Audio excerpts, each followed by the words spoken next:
EGM Network.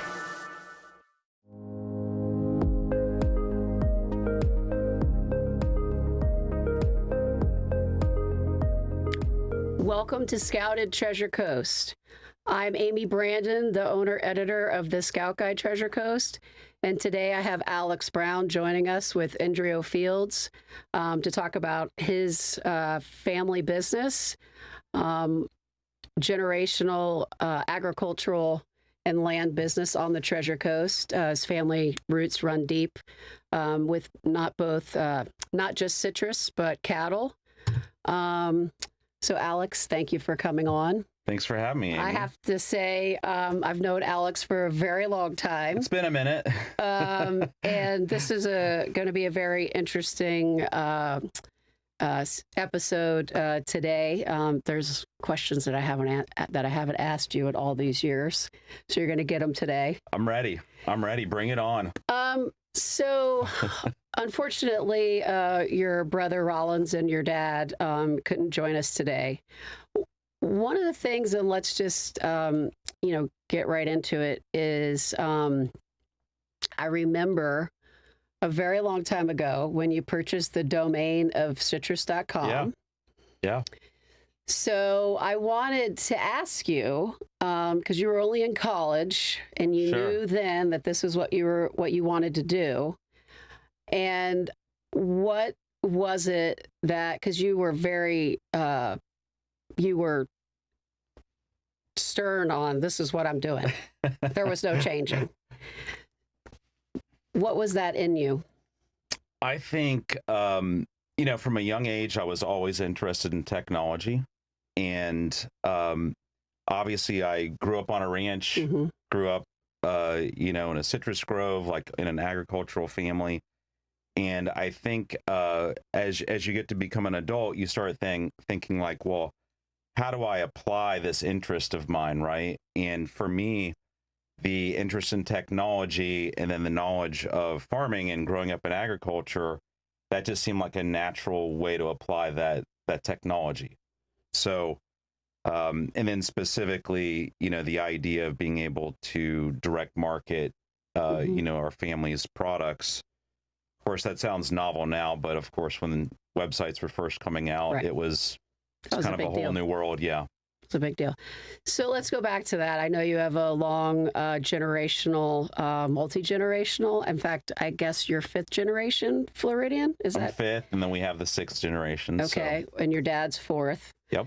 So let's go back and talk about that whole beginning. Sure.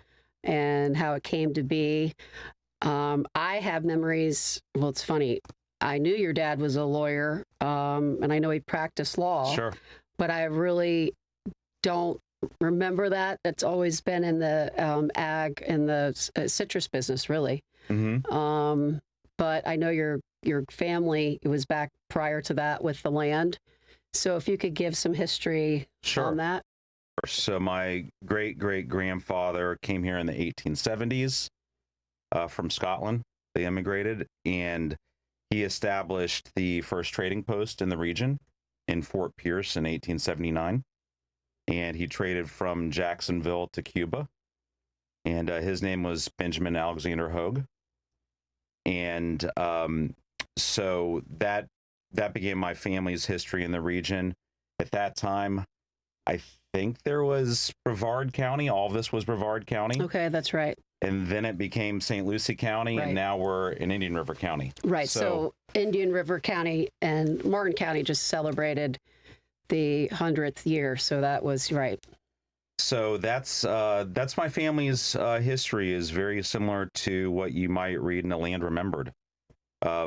Immigrated here, operated trading posts, grew pineapples, had cattle, cow hunted, then officially established a ranch, got into citrus, and everything up until today. So very similar. So the citrus industry, and I know this my dad has gone through a lot of ups and downs through the years. I think in the 20s it was called what, orange gold or liquid gold. But of late, probably let's say back in the late 80s, early 90s, was greening and canker of the citrus industry. Just, can you talk a little bit about Sure. how that's changed the industry? And then also on your ranch, I know that you all do things with University of Florida as far as new techniques in growing Sure. and maybe testing how to possibly protect from these viruses. Sure. So the predominant issue in the 90s was canker, citrus canker. Citrus greening came about in the early to mid 2000s. And we thought canker was a devastating issue, and then citrus greening came, and that's been something that was in China for 100 years, and we've been dealing with for about the last 20 years here. And there's no known cure, but obviously hundreds of millions of dollars of research and effort has gone into it. In the interim period, there's definitely been devastating effects for the industry, which has experienced a close to a 90% decline. Some of the things that we've worked with the USDA and the University of Florida on are higher density citrus plantings, hydroponics, citrus under protective screens. We've even planted groves in North Florida where there isn't as much citrus greening pressure. So when it comes to fighting for the future of the industry, it's all of the above. It's looking at every possible solution to a disease, a plant disease for which there has been no cure for 100 years. Would you say that the climate might play a role as far as the humidity? Because obviously St. Lucie County and below is known as below the freeze line. Oh, absolutely. Yeah, absolutely. So the HLB, or citrus greening, is spread by a tiny little psyllid. It's like a fraction of a size of your fingernail. And it's commonly believed that it was spread during the hurricanes in the early to mid 2000s, but they are cold sensitive. And so when you get to a temperature range, latitude wise, where you have consistently colder temperatures each year, it eliminates the insect population. So is that how the citrus in Texas and California has survived? That's part of it. There's a couple of different things. We think it's the climate, that the temperature extremes limits the insect population. And there are probably a couple of other factors. The other piece would be, as an industry, Florida was affected first, and then Texas was able to see that, and then California. But I would say climate is the primary factor, which relates to the vector, or the insect population, which allows the disease to be spread. So I know, going back to the packing and Indrio fields and how you get your fruit, I know that you have a high screening process as far as the quality of the fruit. Sure. So and obviously the holidays is a big time of the year, maybe Valentine's Day. How does that affect or play into how you're sourcing your fruit?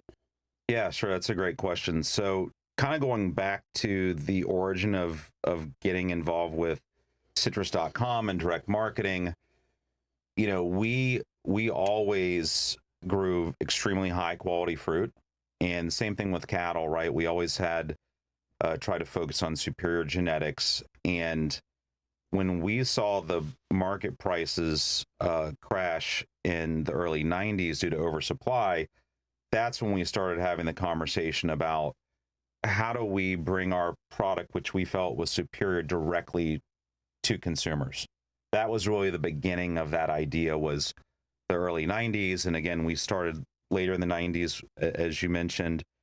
And so that focus on connecting consumers to superior quality has always been, I would say, a personal why, and then the why behind the company. is offering them something better than what they might be able to find in the grocery stores, right, or through traditional channels. As farmers, right, and ranchers, that knowing that process to get better quality. So we think of it from a farming standpoint, and we've developed something we call our share growing principles, and that stands for soil health, heritage cultivars, agricultural practices, ripen and enrich. And that farming framework is what we utilize to systematically ensure that we're offering superior flavor and nutrition. So whether we grow it or whether we go and partner with another farmer who's a peer of ours, which we have over the last 20 years with dozens of farms all over the United States, we look at it through the lens of quality first, and then we partner with growers who are like-minded. Okay. So that's the process. And then looking back, and I just want to go through the timeline. Sure. I think, was it Hales was the first company you bought? Hale was the first company that and that we was purchased. a local Vero. Yeah, it's a local, long-time local brand. We know the Hale family here in Vero. Went to high school with some of the family members. I've gotten to know Susan Hale over the years. She's a tremendous person. And we had that opportunity after we started citrus.com to purchase the Hale Groves brand from the family. And it's been a real privilege to, I would say, steward that brand, right? When you have a company that's had someone's family name tied to it for decades and it has a meaning locally, we look at it as a responsibility, just like we look at our family name, in terms of carrying on that legacy. Right. So it's been a privilege to be involved with the brand the last 20 years and, carry it on into the future. So then was Pittman Davis the next? Pittman and Davis, And then yes. how did you find that company? So Don Wright, who was our president at the time, had a long-standing relationship with the owners of Pittman and Davis, the Davis family. And they actually had a packing location here in Vero. Okay. There were freezes in the 80s in Texas, and so to diversify their packing, they actually built a packing house, a repack facility here in Vero. So Don had built that relationship over the years, and when they decided to sell that business, they reached out to Don, and the rest is history. Okay. And obviously, the business has grown, and you've kind of branched off to some other things. Sure. So let's talk about the Wagyu, the beef story, because that's a pretty interesting. Yeah, so it's interesting. So on the cattle ranch side at Brown Ranch, obviously we've been cattle ranching in the area for 100 years. Throughout that time period, we have always looked to continuous improvement and ultra high quality. So we've looked at a number of different genetics over the years. We started obviously with scrub cattle, cracker cattle, right? The wild Spanish cattle, and then Hereford cattle, and Black Angus. And then about 10 years, a little over 10 years ago, we bought some Wagyu bulls.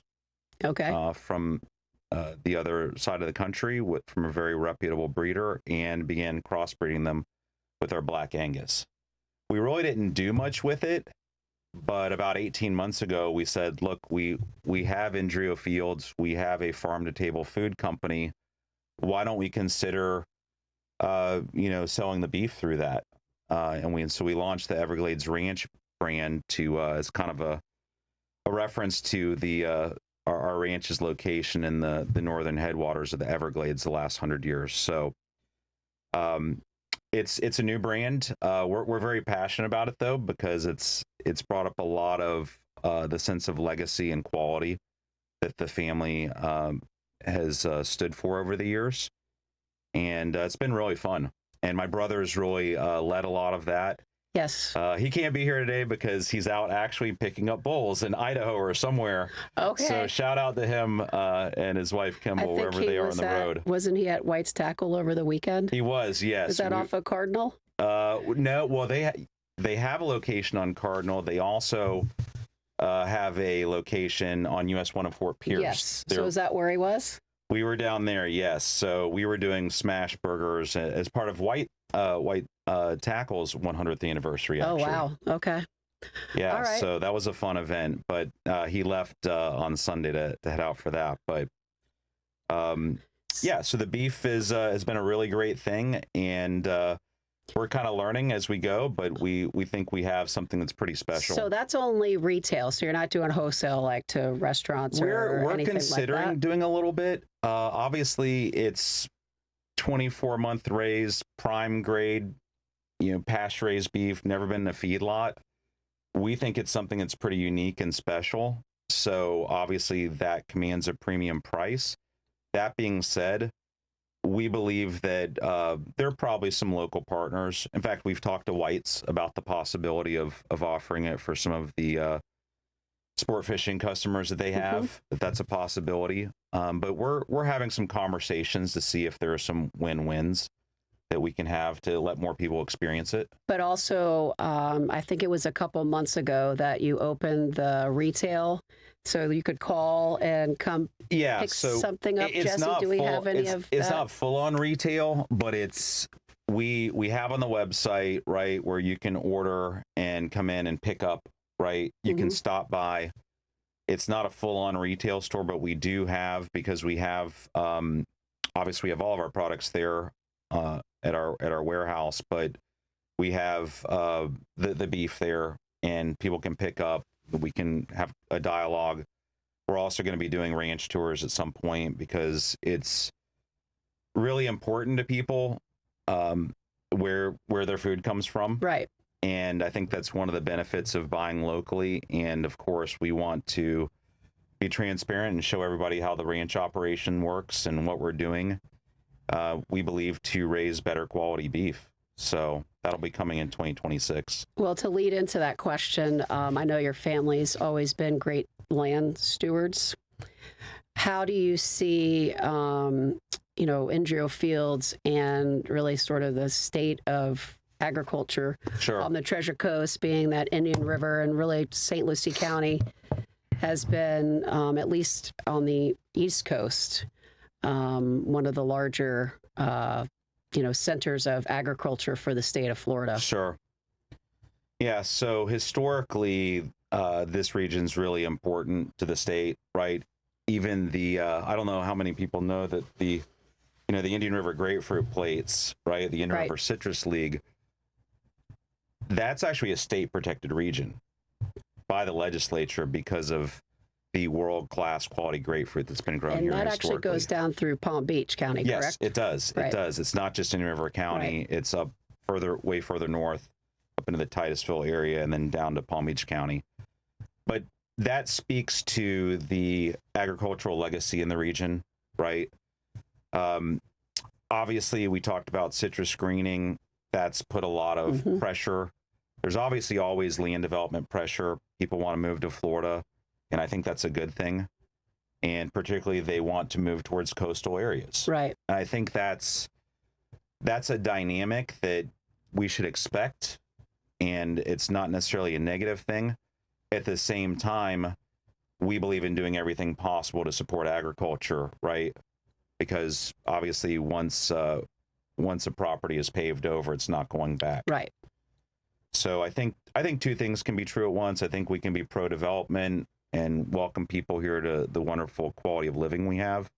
I think at the same time, we can be supportive of policies that keep land and agriculture profitably as long as possible, because not everybody wants to sell for development, and not every property is appropriate for that. Correct. Especially, hopefully, as you get away from the coastal areas and more inland, we can keep that in ag. And I would just say, as a family, obviously, we've diversified in commercial agriculture over the years. Anything we could do to maintain our ownership of the land.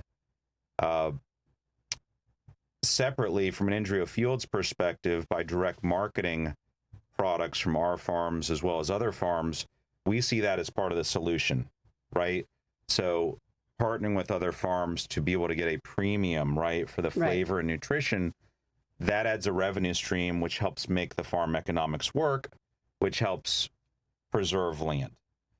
So I think, when we look at those dynamics and people whether someone's for or against extra, housing in the community and growth, one thing that everyone should be able to agree on is supporting local farmers and ranchers and buying local food, which maintains green space. And it's also a part of national security to have some type of control over our food. Absolutely. Yeah, I think to me, it's about quality differentiation, real quality differentiation, which is sorely lacking, I think, in our food system right now.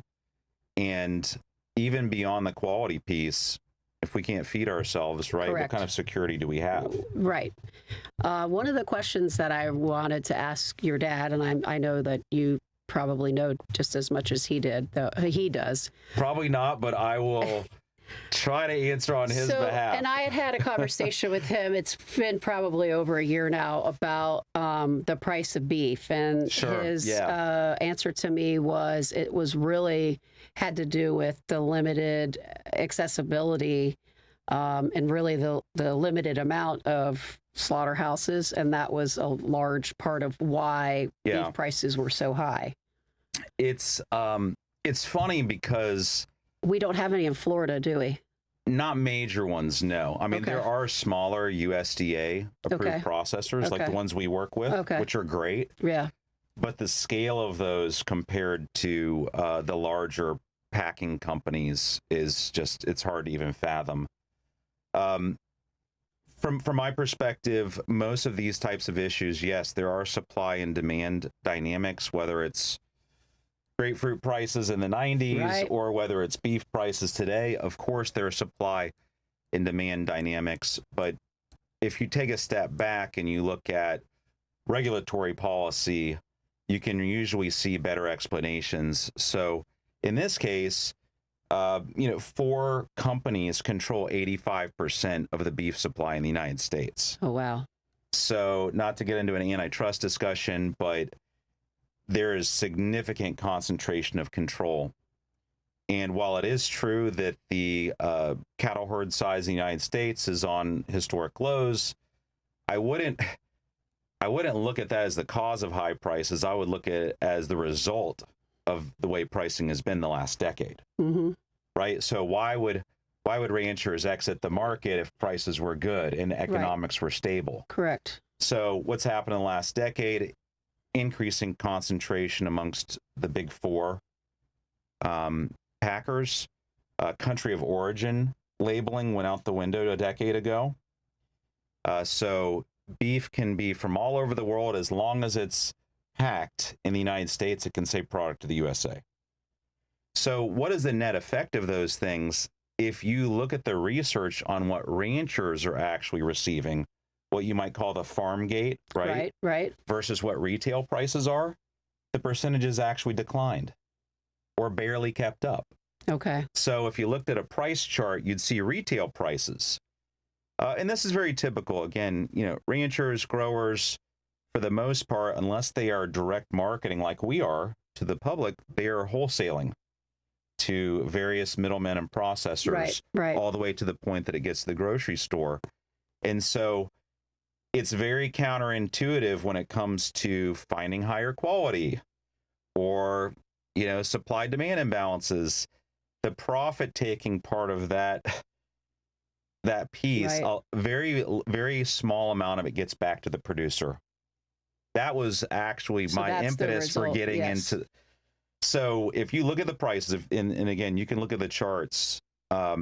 Yes, some ranchers now are selling and able to take advantage of larger pricing or higher pricing. But by and large, if you look at it, the lion's share of it is taken up by other parts of the supply chain. I'll let people draw their conclusions about why beef prices are high based on that. Okay. So something that you just mentioned, and I wanted to bring that up, was grapefruit and what happened with grapefruit when the statin came out. Yeah. So then all of a sudden, you can't eat grapefruit or anything that has grapefruit extract. Sure. And I think it was conversation I had with you or your dad about maybe working on a type of hybrid type of grapefruit that you can eat Yeah, absolutely. You've got a good If memory. you have a statin? You got a good memory. Yeah. So the statin drugs, which are widely prescribed, Right. obviously, they interact with a chemical in grapefruit called a fluoranocoumarin. Say that a few times quickly. But that's the Oh, so thank you. you know, my personal opinion, it'd be great if because that happens to accelerate the statins absorption right into the body system. It'd be great if doctors said, "Do you eat grapefruit? Let me prescribe you less statins." Right. But that's just not the way the world works right now. So it certainly has not been a good thing for grapefruit consumption in the United States. But what you alluded to, so the University of Florida developed a variety. I think we nicknamed it sunfruit. We actually have some of the fruit planted as a trial, and at least the early testing indicates that it does not have the statin drug interaction based on the fluoranocoumarin content. Okay. So it's a fantastic piece of fruit, but again, it's one of those that's been difficult to bring to market because of greening. But we have, I think we have 400 or 500 trees at the Grove in North Florida. Okay. And it's fantastic. Okay. So so how long do you think that'll be before they, have the regulatory bodies until you kind of try to produce it? I can't remember what the minimal testing requirements are in order to make the claims, right? Right. So it's one thing to have it. Right. So it can go to market. Okay. It's another thing to make the claims, the health claims. And I think in order to do that, there needs to be at least, I think I recall like $1 million spent on a trial that can back those claims. But that's an example of a variety that, as we're starting to get some of these more greening tolerant rootstocks that are coming out, all right, which is really exciting, that we could look at replanting down here. And that's the industry has been to hell and back, but there is some optimism with some of the things that are coming out now that we're going to see some replanting. So that leads me into probably one of our last questions. With what you just said, where is the state of citrus and agriculture? Let's say not just in Indian River County, but and on the Treasure Coast, but as in the state as a whole. Sure. Development pressure is not new, right? We know that. Right. And again, I gave my stance on that, which I think is balanced, right? I'm pro-growth. I'm also pro-agriculture. Correct. I think those are not, you have to have both. Are not inconsistent. Right. But obviously, Florida has experienced a tremendous amount of growth the last 5 years. We've also suffered a lot of pressure with citrus screening, right? In groves, we have solar farms going in, data centers, right? There's a lot of competition for raw land, not just housing. And so in that landscape, then you look at, okay, well, how's it been to operate agricultural endeavors? I would say on the direct marketing side, agritourism is booming. I think people continue to express an interest with seeing where their food's from and connecting with farms. So I think that's a positive. From a macro perspective, USMCA, NAFTA, all those kind of things, international trade. Hopefully there's going to be better trade deals for farmers here in Florida because they've taken the brunt for decades. Yes. And I guess I'll just mention one other thing on that note. This is not an attack on the USDA because I know a lot of people that work there and respect them, but we really need to focus on flavor and nutrition, not the external appearance on produce. And if we do that, then no one can grow better quality product than Florida farmers, and we'll be able to compete better against other markets. But as long as we just look at external appearance, it's kind of a road to a lot less nutrition and flavor and produce and a lot less Florida farms, in my opinion. Well, Alex, thank you for joining us today. I really appreciate it. Well, that does it for our episode with Indrio Fields. If you'd like to learn more about Scouted Treasure Coast, please check out the Scout Guide Treasure Coast online, at the Scout Guide Treasure Coast on Instagram, and at the Scout Guide Treasure Coast on Facebook. We'll see you next time. Thank you. Thanks.